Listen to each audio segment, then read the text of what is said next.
In the days leading up to the decision last fall by healthcare regulators in Montpelier to trim budgets at several Vermont hospitals, the UVM Health Network board signed a two-page letter addressed to State House leader. They expressed grave concerns about specific regulators who they said don't get it. That move was unusual, provocative, but the state's largest hospital, which does $3 billion in revenue, seemed to feel its back was to the wall. Fast forward 6 months, lawmakers now considering a new bill which would weaken the Green Mountain Care Board. This morning, the man in charge at UVM Health is here for an update on the state of his network, which employs 15,000 people, and some of the key challenges they now face. Sonny Eapen, welcome back. Thanks for having me back. Good to have you. We had you on here about a year ago when you were brand new, making the rounds. But it was clear then that you were keenly aware of the financial challenges facing UVM Medical Center and the broader UVM Health Network. And I'm wondering what has changed in this last year? Well, I've certainly learned a lot. I've had the chance to travel around all of Vermont, northern New York, visit both inside of our network and outside of our network, get lots of opinions and formulate, I think, a much better place of where we are in our community, which has been phenomenal. And then building off of that, been able to create, I think, a strategic plan with our leadership team for what we need to do as an organization to better serve our community. So I think it's been a great year for me. Let's drill down on some of that. In an op-ed that has your name on it this week, you see both opportunity and urgency. Why urgency? Well, the urgency, the reality is that all of those financial pressures, the inflationary pressures, our staffing shortages, our high wages, our shortage of housing, all of those things are here and they're real. And the sense of urgency that's causing is that we are still not able to staff at the level that we want. Our hospitals are full and we don't think we're not delivering care at the level and the access that we want. And so we find that's an urgent call to action for us. The challenge is in that even if we have a plan on how to do that and get there, the financial restrictions make it that much harder to do it. So that's the tightrope we're walking. You called ostensibly on political leaders and community members to join you in the call to do a better job with workforce recruitment, with construction of more housing. The hospital is building housing, as is the university. That wasn't something that typically happens. That's right. No, you're absolutely right. That's not something that I expected to get into and understand. But first of all, I think it's really important that we do it. We need to do it for our workforce, and we're doing that. But in the larger context of what Vermont needs, it's a drop in the bucket, right? Right. We're going to build a couple of hundred units. We need 100,000, I think. So how does that affect your ability to recruit? Oh, housing is a huge issue for us. So having our own housing does help us to recruit, there's no doubt. The moment we opened the door, we were fully occupied. For the units that we haven't even opened yet, there's a waiting list we're going to open up in July. So we know that housing is a real issue, and it's just on a very practical term. I've had a couple of nurses that have come and worked as travelers here, very interested in staying, explored the housing during the last 3 months that they were here, couldn't find it, and they went back home. I mean, it's real, right? So housing is a huge impact to the work that we need to do. They turned you down? They turned us down because they couldn't find a place to live, yeah. So it's sort of just that basic. It doesn't get any simpler. But I also understand that the whole process of what we need to do around housing is much more complex, and I appreciate that. I will say one thing that's been interesting as I've traveled around and talked to Vermonters in particular. It's a little different than northern New Yorkers. A lot of Vermonters don't want our state to get bigger. They don't want more housing, and I think that I feel like our job, both in the business community, but just for us as leaders in our community, is for our community to understand that we need more people. We need more people to come and work and create a vibrant economy for us. It helps our workforce, it helps our economy, it helps our tax base. All of those things are really important in general and in particular for healthcare. as we have an aging population, we need more people to come in and participate in that process for us. Younger people. Working people. Working people. Yeah. You, in your first year, have had a go-around with the Green Mountain Care Board, the state's healthcare regulator.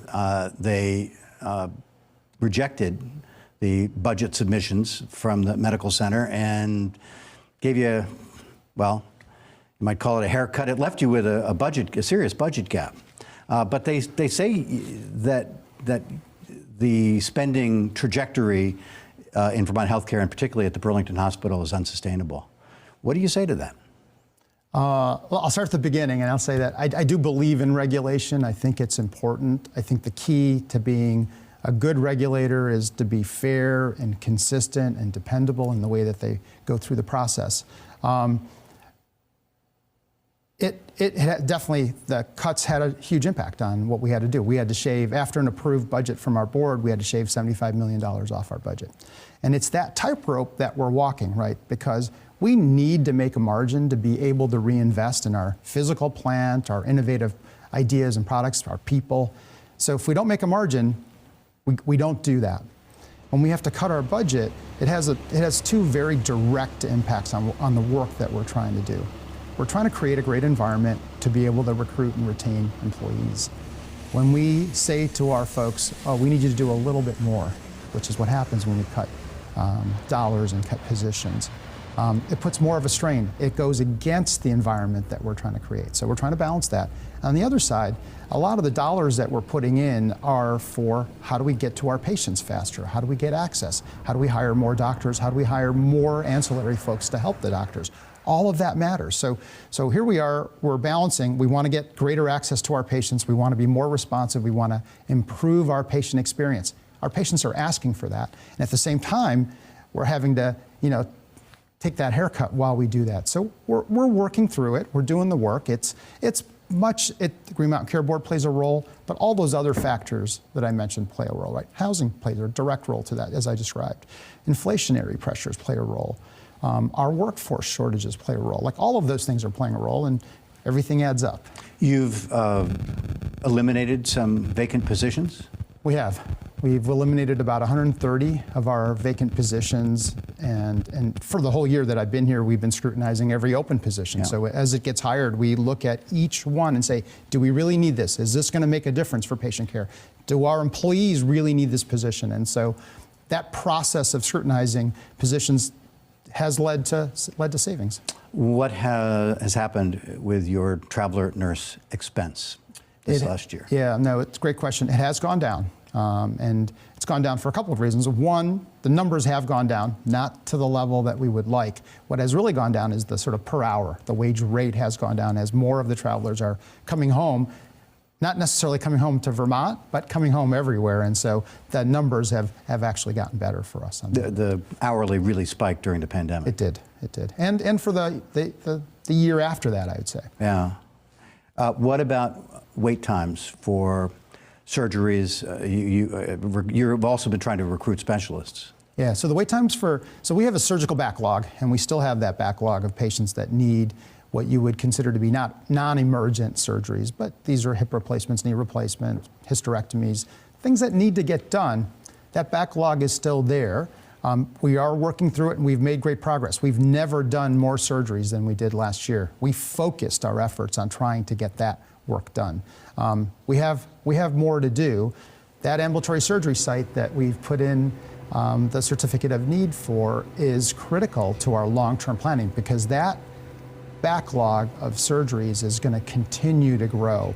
And one of our ways to actually address that, just in our catchment area, is that surgery center. And it does a number of things. Not only just does it give us room to do it, it allows us to do it in a more cheap, less expensive environment, and it allows us to recruit.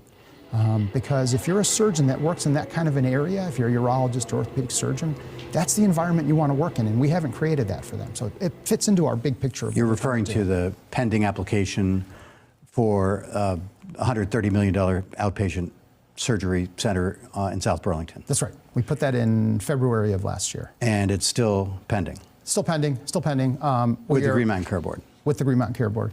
We've gone through, I think it's 8 rounds of back and forth questions coming back, and I think we have a date set in May for a hearing on it, which is great, and we hope that will move forward. Doesn't that make healthcare in Vermont more expensive?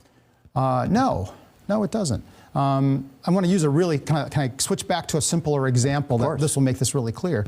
We've also put in for a CON to purchase the Fanny Allen as a very clear example. Let's say it costs us $20 million to purchase that. Well, isn't that going to make healthcare more expensive? No, because right now, if you look over the next 10 years, leasing that space will actually cost us more. So being able to own it and actually control that expense and not let it go into someone else's hands with our rents going up actually allows us to do it for less expensive. We've got it mapped out similarly for the surgery center, and it actually will cost us less and actually serve our patients better to be able to do that. It would go a long way toward reducing or eliminating the surgery backlog. It will also drive revenue for UVM Health. That's right. It'll do both of those things so that people don't leave the state or leave our area to get surgery. But now you're still talking about, for us to get to that point, if we started today, it's 3 to 5 years to see that materialize, right? These things, construction projects take time. And that's why we need to really be planning ahead and looking further down the road on these projects. Back to the cost question, as you well know, you've been in a public dispute with United Healthcare, the big national health insurance company, and you're essentially have agreed to divorce. United Health has let their insured know that as of the 1st of March, they can't go to your hospital and to your physicians for care without triggering out-of-network, much higher rates. What does that say? It says that United Healthcare didn't want to pay fairly, is what I would say, for our rates that I think are very, very reasonable. For a for-profit company making tens of billions of dollars a year, to kind of match what we're looking for was a couple $1 million, they made a decision they didn't want to do that. And we worked really hard to try to do that. I think a year ago when we were here, we were talking about it. We actually took a hit just to support the patients that were on it. So we extended it at last year's rates strictly for the reason that we cared about the patients and allowed folks that could have a choice make a different choice. So I still feel bad about it. I feel bad about the patients that are involved, but I do think it was the right thing to do for our organization. We can't take losses on those things. Did you lose money last year when you talked about your margin, or were you pretty much right on the dime? We weren't on the dime. We had budgeted to make $50 million was our goal on revenues of $3 billion. We made $4 million. Sorry, let me say that again, make sure I get it right. We were budgeted to make $50 million. We made $4 million. And that was after the last 3 years of losses of about $80 million. And it's also really important to point out that that $80 million would have been literally over $300 million if we didn't have these one-time payments. So it is not a sustainable path for us. During that period of time, we continued to defer really important maintenance on everything from elevators to boilers to emergency rooms that need reconstruction, and we couldn't invest in our folks. This is why we need that margin. So we did make $4 million, better than losing $4 million, but not nearly the amount of money that we need to have in profit to be able to reinvest in our community and our people. Next, why is the cost of the very same medical procedure wildly different from one hospital or provider to the next? We'll be right back.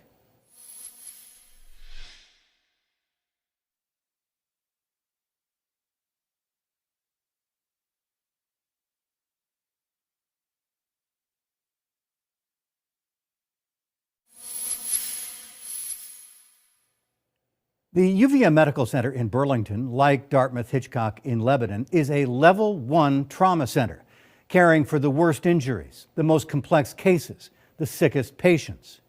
That comes at a cost. We asked the UVM Health CEO why the price for the very same procedure varies so widely from one hospital to the next.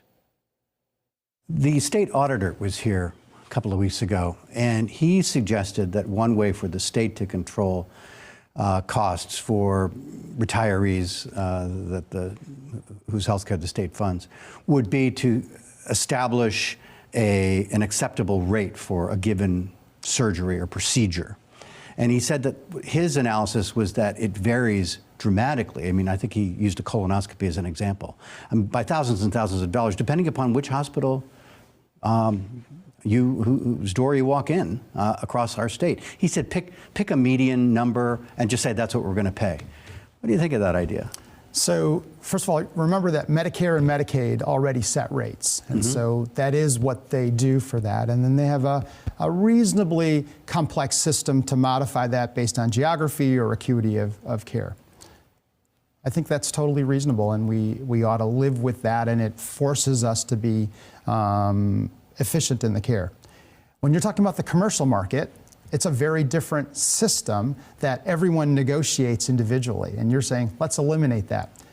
It is what a global budget would do. It says, you know, you've got to take care of all your patients in your catchment area, and we're going to give you one chunk of money, and you manage it, right? We don't care what you set your rates for; it's irrelevant.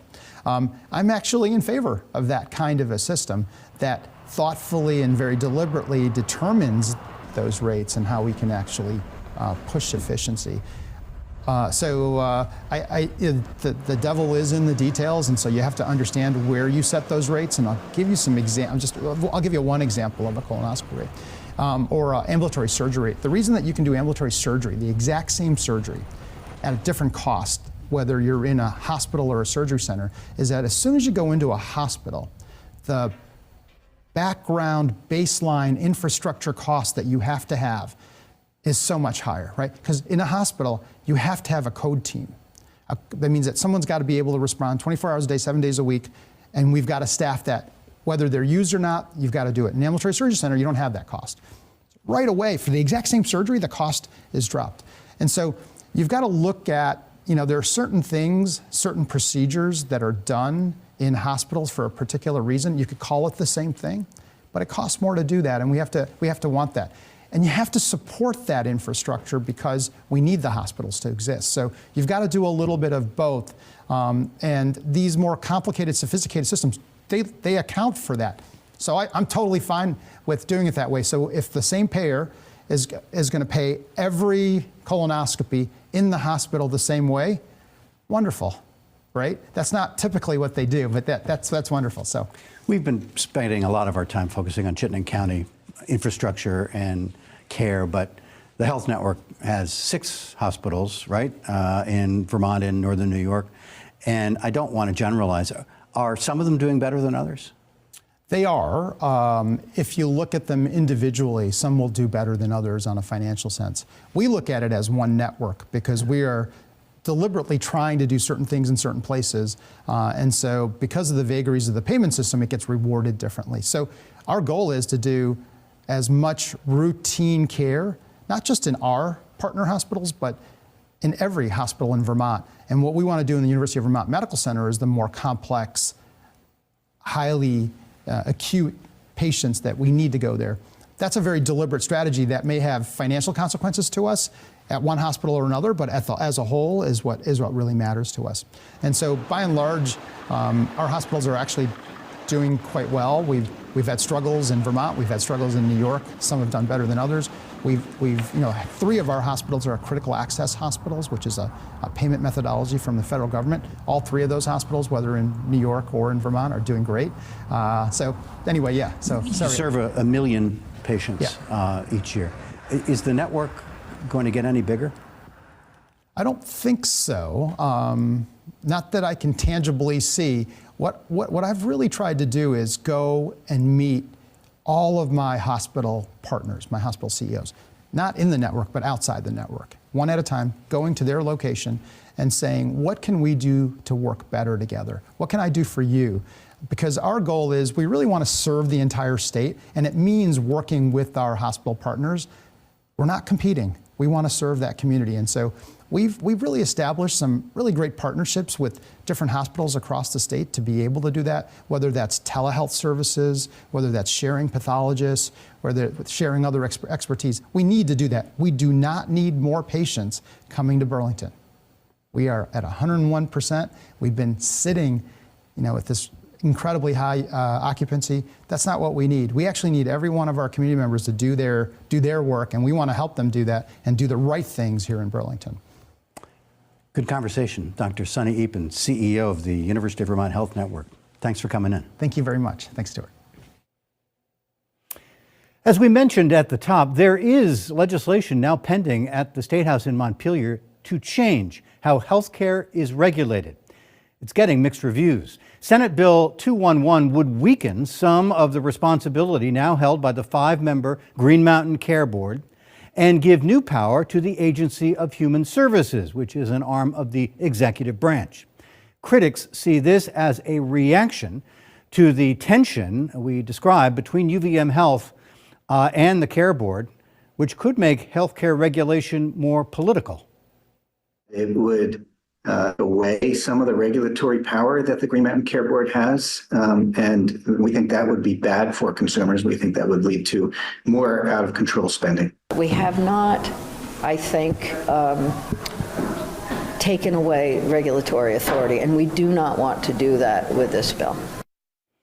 Well, the bill is now pending in the Senate Health and Welfare Committee. Supporters hope it can at least be a conversation starter for health care reform in Vermont.